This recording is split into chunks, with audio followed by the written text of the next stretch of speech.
The kitchen was quiet, the way only a Carter kitchen could be quiet. It was late, the summer of 1961.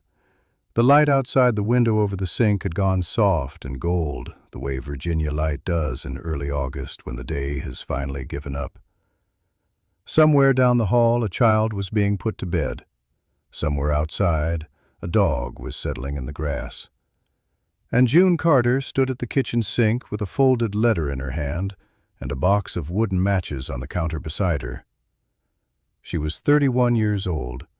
She had been married twice. She had a daughter sleeping in the next room.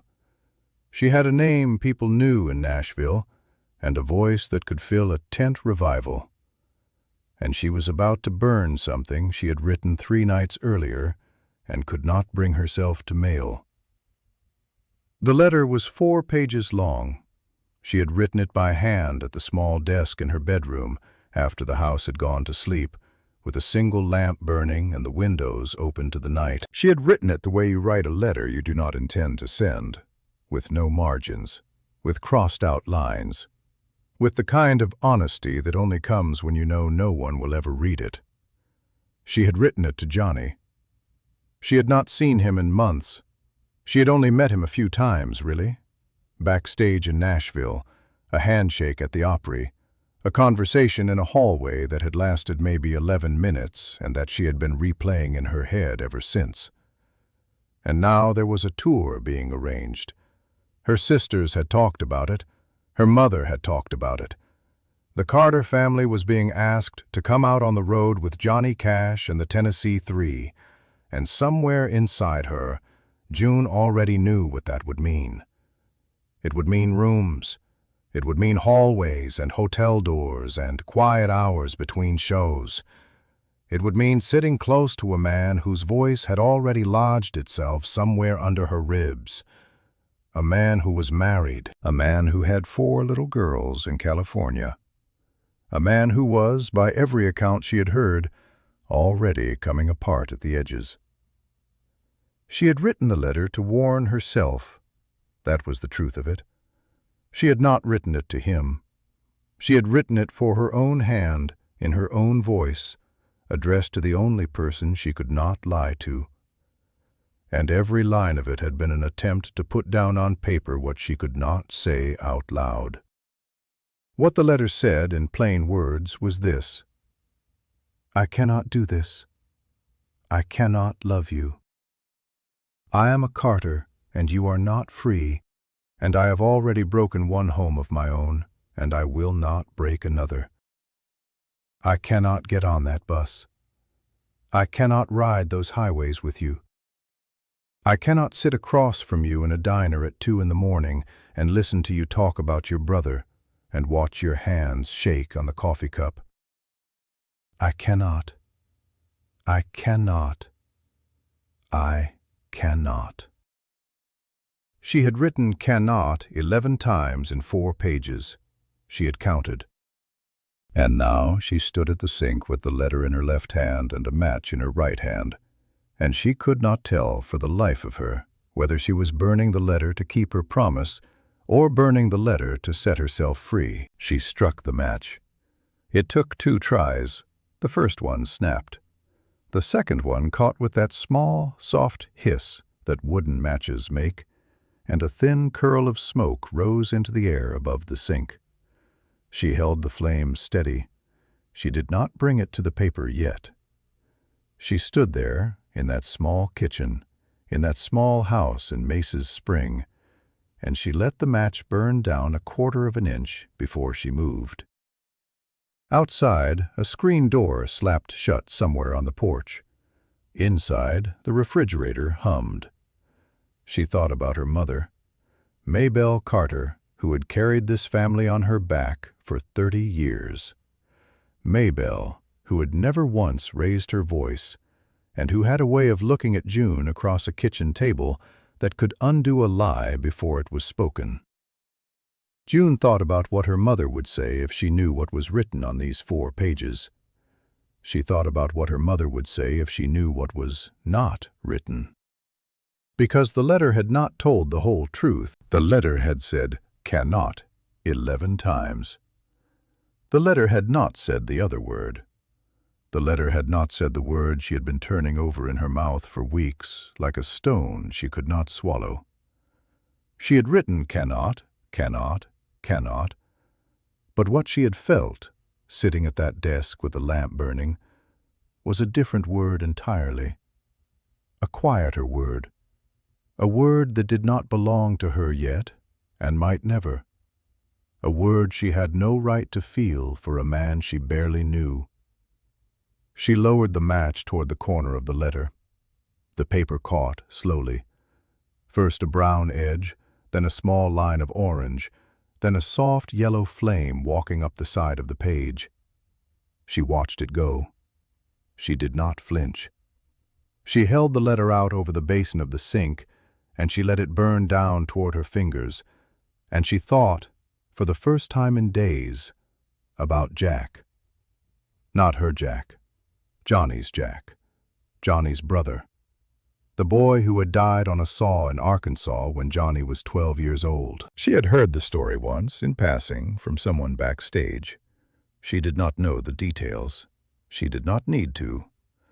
She knew, the way women in her family had always known things, that the boy who had died at 12 was still walking around inside the man she was about to tour with. She knew that Johnny was carrying a child the size of a grown man on his back, and that no woman on earth, not her, not any of his daughter's mother, not anyone, was going to lift that child off of him. The flame ate the first page. She turned the letter slightly so the fire could find the second page. She thought about Vivian.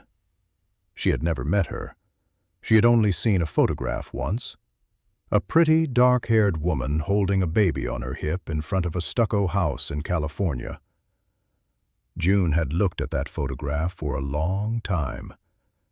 She had looked at it the way a woman looks at another woman she is in danger of harming, and she had promised herself, in her own kitchen, in her own quiet, that she would not be the one who did that harm. She had written cannot 11 times. But standing at the sink with the letter on fire in her hand, what she felt was something different than cannot. What she felt was something older than cannot, and harder, and stranger. She felt called. That was the word. Called. Not to love him. She would not let herself say the word love yet. Called to something more uncomfortable than love. Called to stand near a man who was burning down, and to not look away, and to not run, and to not write letters in the middle of the night about why she could not do it. The fire reached her fingers, and she dropped the last of the letter into the sink. It curled in on itself there, a soft black flower opening in reverse. She turned on the faucet. The water hissed against the ash. The smell of burnt paper rose into the room and hung there, the way certain smells hang in southern kitchens for hours after the thing is done. She washed the ash down the drain. She turned off the water. She put the matches back in the drawer. And then she did something she had not done in a long time. She put both hands flat on the edge of the counter, and she lowered her head, and she said, almost without sound, a sentence she would remember for the rest of her life. Lord, if you are sending me into that fire, then I am going. But I am going as a carter, and I am asking you now, before I go, to give me what I will need to come back out. She stayed there a long time. The kitchen got darker around her. The dog outside settled in for the night. The child down the hall stopped calling for water. And June Carter, with her hands flat on the counter and her head bowed over an empty sink, did not move. She was not asking for the man. She wanted to be clear with herself about that, even if she could not be clear with anyone else. She was not standing in her mother's kitchen on a summer night, burning a letter and asking God to give her Johnny Cash.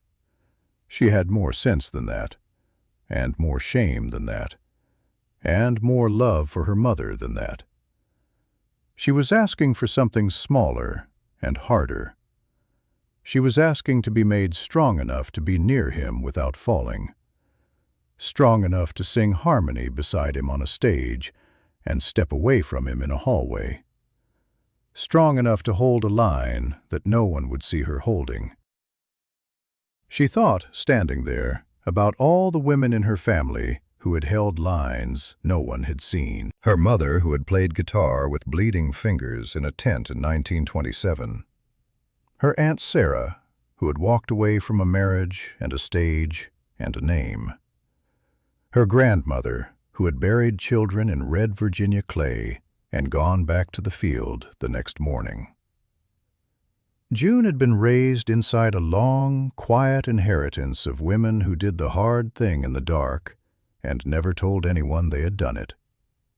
She thought, maybe that is what this is. Maybe this is my version of that. Maybe the line I am being asked to hold is not the line my mother held or my grandmother held. Maybe the line I am being asked to hold is the line beside a falling man. Maybe my work is not to keep my distance. Maybe my work is to keep my balance. The letter was gone, every word of it. Cannot, 11 times, washed down the drain of a kitchen sink in Maces Spring, Virginia, in the summer of 1961. There was no record left of what she had written. There was no copy. There was no draft in a drawer. There was only the woman who had written it, standing in her kitchen, deciding what she was going to do next. She lifted her head. She wiped her hands on the dish towel that hung over the oven handle, the way her mother had taught her, the way her grandmother had taught her mother. She straightened the matchbox in the drawer. She turned off the small light over the stove. She walked, in her bare feet, across the linoleum floor to the doorway of the kitchen, and she stopped there for one more moment and looked back. The sink was clean. The counter was clean. There was no sign that anything at all had happened in that room. But something had happened in that room. A woman had stood at a sink, and she had burned a letter, and she had said yes to a thing she had spent 4 pages saying no to. She had said yes the way Carter women said yes, quietly, privately, without telling a soul, with a prayer that no one else would ever hear. She would get on the bus. She would not write that letter again. She would not tell her mother. She would not tell her sisters. She would not even tell herself, in so many words, what she had decided in that kitchen. She would simply pack her dresses and tune her auto harp and step onto the bus when it pulled up, and ride out into the long American highway with a man she had met 3 times and a fire she had only just begun to understand. Some letters are not sent. Some letters are burned. And some of those burnings are the truest yes a woman ever says.